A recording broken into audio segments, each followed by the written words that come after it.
Washington Quarter, 1965, United States of America.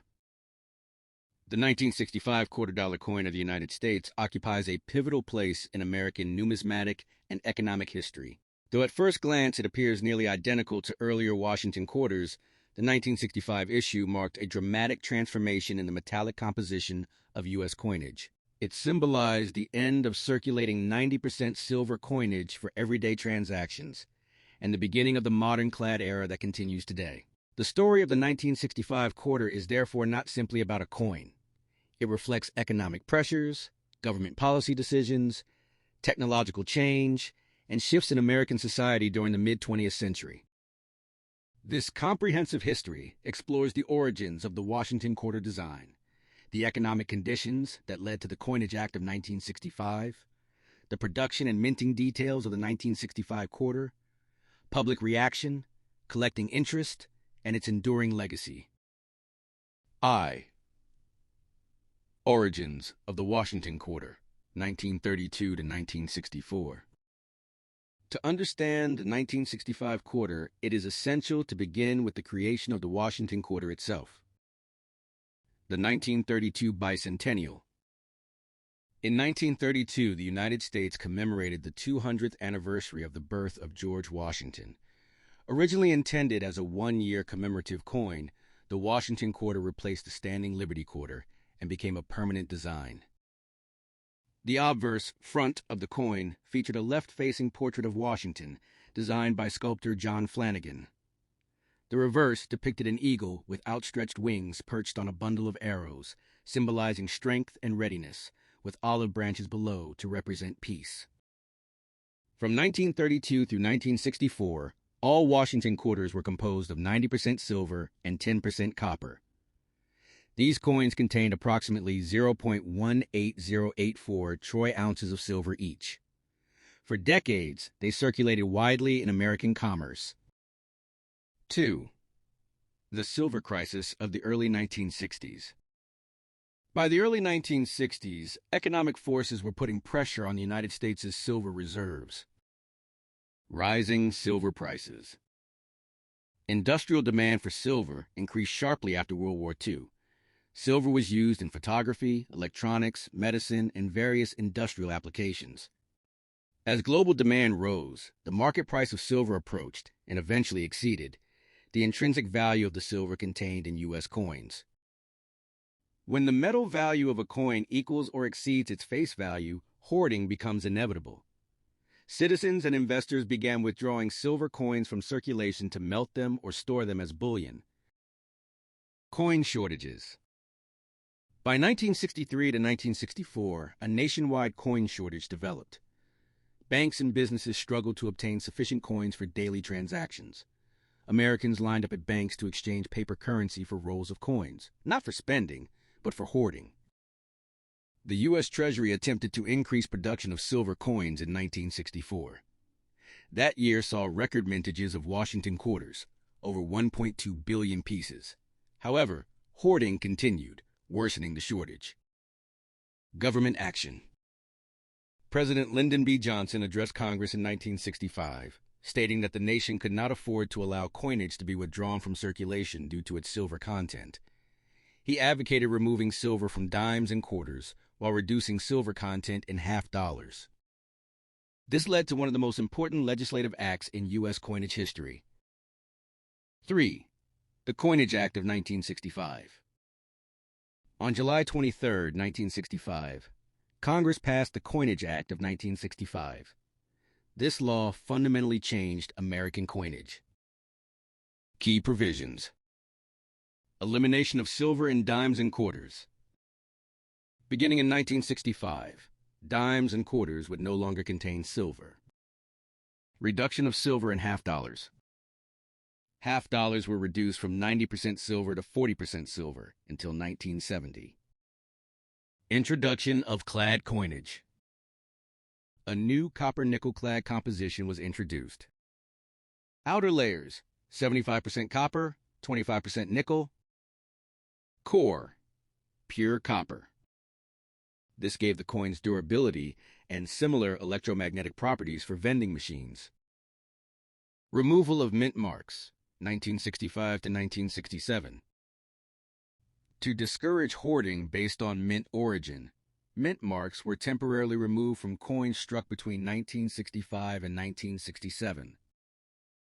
Ivor, composition of the 1965 quarter. The 1965 Washington quarter was the first regular-issue U.S. quarter struck in copper-nickel-clad composition. Metallic composition: 75% copper, 25% nickel, outer layers. Pure copper core. Weight: 5.67 grams.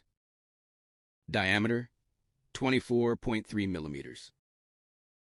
Edge: reeded with visible copper stripe. The visible copper stripe on the coin's edge immediately distinguishes it from pre-1965 silver quarters, which appear uniformly silver in color. Technological innovation. The layered metal sandwich was bonded under high pressure. This innovation allowed the coin to maintain similar weight and size to previous silver quarters, ensuring compatibility with vending machines and coin-operated devices. V-minting and production. Mint locations. Although mint marks were removed, 1965 quarters were struck at United States Mint facilities in Philadelphia and Denver. The absence of a mint mark makes it impossible to distinguish which mint struck a specific coin. Mintage figures. Approximately 1.8 billion quarters dated 1965 were produced. This enormous mintage was part of the government's effort to flood the market with coins and eliminate shortages. Special mint sets, SMS. From 1965 to 1967, proof sets were temporarily discontinued and replaced with special mint sets. These coins had better than circulation quality, but were not true mirror finish proofs. 1965 SMS quarters are more sharply struck and have satin-like surfaces. They are collectible today. Zethai. Public reaction. The removal of silver sparked controversy. Emotional attachment to silver. For generations, Americans associated coinage with precious metal. The shift to sandwich coins led to skepticism. Many people hoarded older silver coins, believing they would become valuable. Hoarding behavior. The Treasury's removal of mint marks was meant to reduce collector interest, but instead it sometimes increased curiosity. Ironically, millions of Americans saved 1964 and earlier coins, creating a distinct divide between silver and clad coinage in circulation. 0. Economic impact. The change stabilized coin circulation, reduced pressure on U.S. silver reserves, allowed continued coin production at large scale, prevented melting of circulating coins, modernized coinage system. The success of clad coinage influenced future coin composition changes, including the copper-plated zinc cent introduced in 1982, prevented melting of circulating coins. Modernized coinage system. The success of clad coinage influenced future coin composition changes, including the copper-plated zinc cent introduced in 1982. 8. Collectability and value today. Circulated coins. Most 1965 quarters remain worth face value, 25 cents, unless in exceptional condition. Mint state coins. Uncirculated examples graded MS-65 or higher can command modest premiums. SMS coins. Special mint set examples are more desirable, particularly those with strong strike and minimal marks. Silver era coins. A rare and highly valuable variety exists. A 1965 quarter mistakenly struck on a 90% silver planchet. These transitional errors are extremely rare and can sell for thousands of dollars. Collectors check the edge. If no copper stripe is visible and weight is approximately 6.25 grams, it may be silver. 9. Design details. Obverse. Portrait of George Washington. Liberty above. In God we trust to the left. Date 1965 below. Reverse. Hardness. Heraldic eagle. United States of America. E pluribus unum. $quarter. The design remained unchanged from 1932 until 1998. X comparison, 1964 versus 1965 quarter. Feature: 1964 quarter. 1965 quarter. Metal: 90% silver. Copper nickel clad. Silver content: 0.18084 ounces. None. Edge: solid silver. Copper stripe visible. Mint mark: yes. None. Collectible premium: yes. Silver value: usually face value. The year 1965 marks the dividing line between junk silver and modern circulating quarters. Lie broader historical context. The mid-1960s were a transformative period in American history. The escalation of the Vietnam War, the Great Society programs, civil rights advancements, expanding industrial technology. The shift in coinage composition paralleled these broader societal changes, moving from traditional precious metal backing toward modern fiat-based economic systems. 2. Legacy of the 1965 quarter. The 1965 quarter began the modern era of U.S. circulating coinage. Every quarter produced from 1965 to the present, including the 50 state quarters 1999 to 2008 and America the Beautiful series, uses the clad composition introduced in 1965. Thus, the 1965 issue is more than a date.